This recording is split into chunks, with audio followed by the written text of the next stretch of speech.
Once on a time there was a sheep who stood in the pen to be fattened.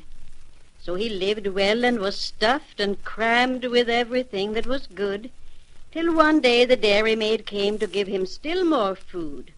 And then she said, "Eat away, sheep, you won't be here much longer. We are going to kill you tomorrow." The sheep thought over this for a while, and then he butted out the door of the pen and took his way to the neighboring farm, and there he went to see a pig whom he had known out on the common, and with whom he had always been very friendly. "Good day," said the sheep. "Do you know why it is you are so well off, and why it is they fatten you and take such pains with you?" "No, I don't," said the pig. "Well, I know. They are going to kill and eat you," said the sheep.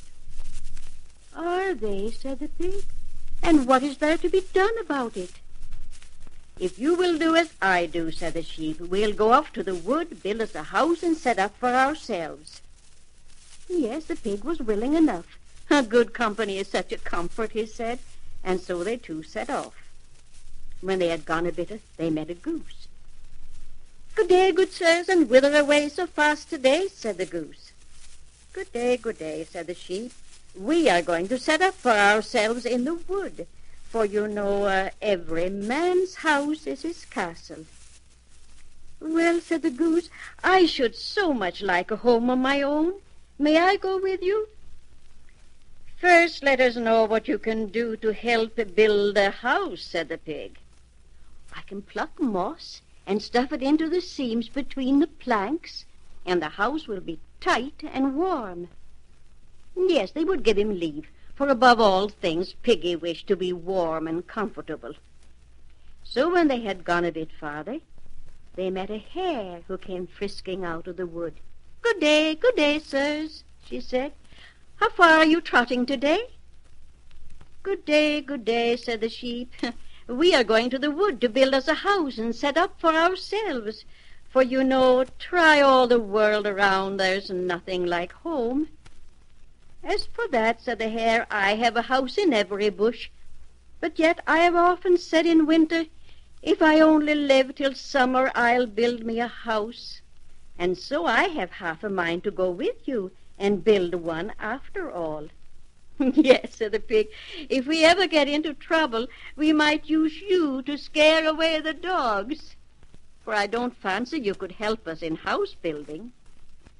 "Don't make fun of me. I have teeth to gnaw pegs and paws to drive them into the wall, so I can very well set up to be a carpenter," said the hare. So he too got leave to go with them and help to build their house. When they had gone a bit farther, they met a cock. Good day, good sir," said the cock. "Whither are you going today, gentlemen?" Good day, said the sheep. "We are going off to the wood to build a house. 'Tis good to travel east and west, but after all a home is best." "Well," said the cock, "if I might have leave to join such a gallant company, I also would like to go to the wood and build a house." Aye, said the pig, "but how can you help us build a house?" "Oh," said the cock, "what would you do without a cock? I am up early and I wake everyone." "Very true," said the pig. "Let him come with us. Sleep is the biggest thief. He thinks nothing of stealing half one's life." So they all set off to the wood together and built a house. The pig hewed the timber, and the sheep drew it home. The hare was carpenter, and gnawed pegs and bolts, and hammered them into the walls and roof. The goose plucked moss and stuffed it into the seams. The cock crew, and looked out that they didn't oversleep themselves in the morning.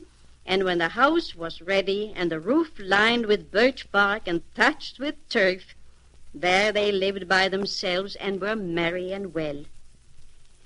But you must know that a bit farther on in the wood was a wolf's den, and there lived 2 wolves.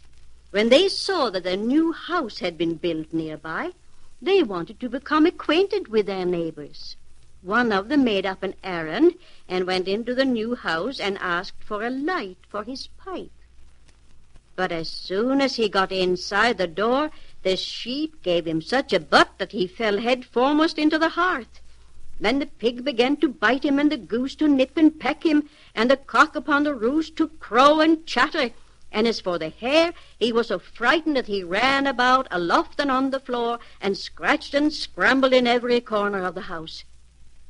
So after a time the wolf came out.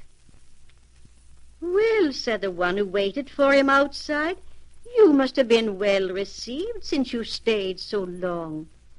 But what became of the light? You have neither pipe nor smoke." "Yes, yes," said the other, "a pleasant company indeed.